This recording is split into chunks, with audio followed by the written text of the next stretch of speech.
What I'd like to do is give you a perspective of what led up to 9/11 from a person that worked in the field, in the trenches.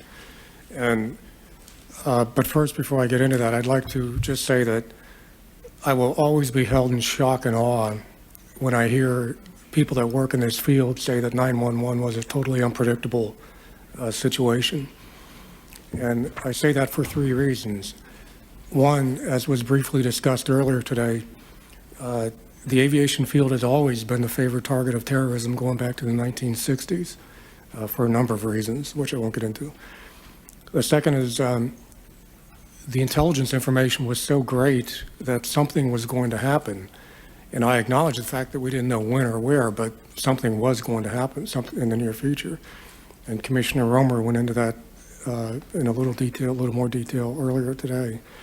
But I would also like to, excuse me, read a statement from the former Associate Administrator of FAA Security on April 6th of 2000. Thank you. It says, this was to the Committee on Commerce, Science, and Transportation Subcommittee on Aviation Security, and I quote, moreover, members of foreign terrorist groups and representatives from state sponsors of terrorism are present in the United States. There is evidence that a few foreign terrorist groups have well-established capability and infrastructures here. When you combine that with what the Commissioner said earlier, that's a pretty strong indication that something is brewing. The third thing is we proved in the red team that FAA did not even enforce its own minimum standards of aviation security. And when you combined all three of those, to me that's pretty much like adding 2 + 2 and getting 4, that maybe we ought to do something to beef up security. And as another example in my written statement to you, I received a document in the course of my whistleblower complaint that was written by an FAA agent in Boston Logan Airport. And this was written on May 18th of 1999, in which the agent became so frustrated working through the system, the FAA system, that the person went to the Inspector General's office and described a very serious problem at Boston Logan Airport, which, as you recall, is where 2 airplanes left from. And I quote, as a result of this situation, Logan International Airport is in a critical state of non-compliance with federal aviation security regulations. And this went to the Inspector General's office, and no action was taken by the IG's office as early as 1999 to correct the problems there. But to give you my own background, I first started working for FAA in the latter part of the 80s, and it was a direct result of the murder of Robert Stetham, who was a Navy sailor that was killed on TWA 847. And I was recruited, or when I was recruited, I was told that FAA is looking for appropriate people with military and law enforcement background to start fighting this war on terrorism. So there was absolutely no doubt that our mission was to fight terrorism as it applied to the aviation industry.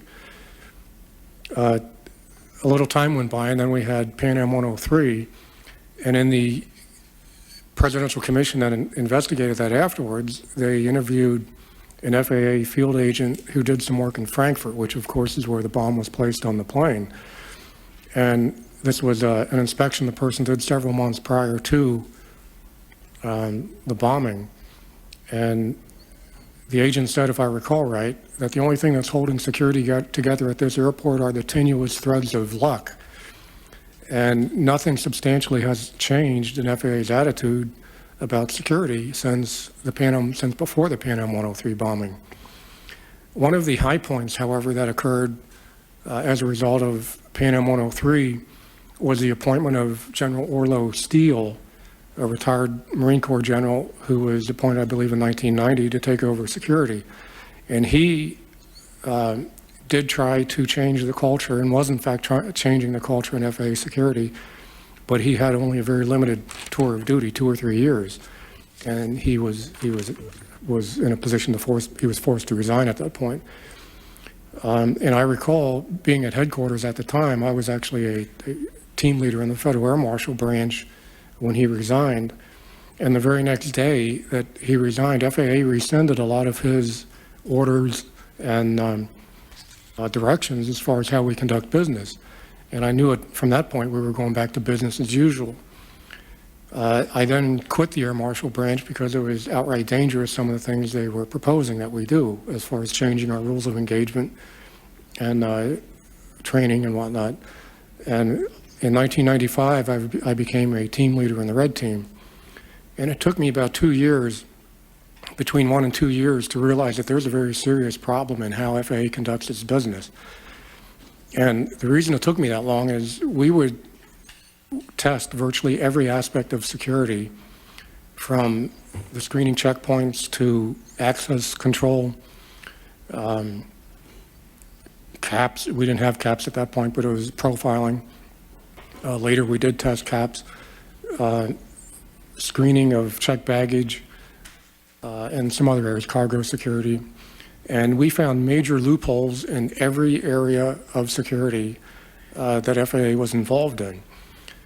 But after 2 years, I started trying to work within the system, and I knew that was a pointless effort because criticism is not accepted in FAA. That's part of the culture. And I became so frustrated that I joined up with another Red Team, or former Red Team leader, who also found problems similar to what I had. And the two of us, and his name is Steve Elson, just for the record, we started going to the Inspector General's office to try to get them to do something about this sorry state of aviation security.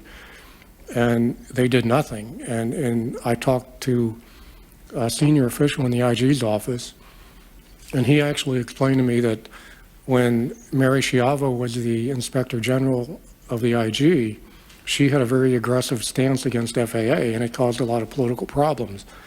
After she resigned, the IG had a kinder, gentler approach to dealing with problems with FAA. At a later meeting, he actually informed me that unless I give him a dead body and a smoking gun, there's nothing he can do against FAA management. Well, I submit now he has close to 3,000 dead bodies and a gun the size of a cannon, and they still have not taken any action against anyone in FAA for the poor manner in which they executed security. Anyway, life went on, and we continued doing testing around the country and around the world.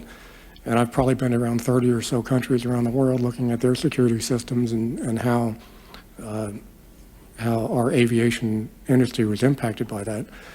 But still, there was no improvement in security. And we then went to the General Accounting Office and tried to get them to do something about aviation security.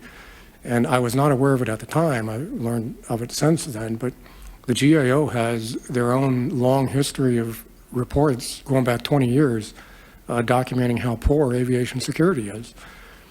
And somewhere during that time frame, we were also joined by Bob Manetti, whose son died on Pan Am 103. He joined us on some of these meetings to GAO and some other offices. So after that, realizing I wasn't getting anywhere, I sent a letter to Administrator Garvey in August of 1998, trying to explain to her that there's a serious culture of gross mismanagement in civil aviation security. And she didn't even have the courtesy to respond to my letter, much less take any action on it. I did send a copy of the letter at the same time to the Secretary of Transportation, Rodney Slater, and he at least had the courtesy to respond to my letter, and he advised Jane Garvey to look into some of my issues. But there was never any follow-up, and nothing ever occurred as a result of that. More time went on, and while I was actually doing my testing, what I found out over the years is that the Red Team was basically working its way out of a job. Whenever we found major problems in security, such as a screening checkpoint, we did some massive testing in 1998, I think it was, lasting almost a year, where we came up with horrendous results on the screening checkpoint. And after that project was over, we were prohibited from testing a screening checkpoint anywhere since 1998. We also did testing overseas in their explosive detection systems, and we found major problems with those, and FAA prevented us from going back and retesting to try to find what those problems were and to correct those problems. More time went on, and I don't have time to go into all of it, but basically we were working our way out of a job. Every time we found a major problem in security, we were beyond the normal problems. We were restricted from doing testing. And by the time of 9/11, about the only type of testing we were doing was explosive detection systems domestically. But we also did some international testing, but not a whole lot. And on the day of September 11th, I was working in the operations center of FAA, and I forget who brought it up, but someone brought up the issue of a gun being on one of the flights. And what happened that day, we received information from a credible source at the operations center that a gun was in fact used on one of the flights.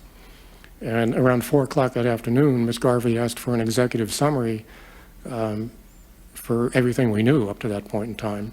And if I remember right, it was just a one-page document, just a summary. And we reported the gun on American Airlines Flight 11. There was also some issue of a possible explosive on another aircraft. And when this went on, I didn't give it a second thought at the time, because I figured if you are going to hijack a plane, why not bring a gun? And I knew from working in the red team that it was fairly easy to do, so I didn't give it a second thought. And two or three months went by when the press resurfaced that issue, and FAA's immediate response was that there was no such document. Then apparently they were confronted with the actual document, and then FAA's response, and this is written in the press, was that we admit that there is a document, there is an error, but there is an error in it. And they actually stated that what the person meant to write was, it wasn't a gun, but it was a knife, and instead of a bullet wound, it was a stab wound. And it just that kind of activity going on this entire time, where they just denied, and in my opinion, tried to cover up what actually went on. And I don't want to take up too much time, but that is the gist of the history of how we got to 9/11.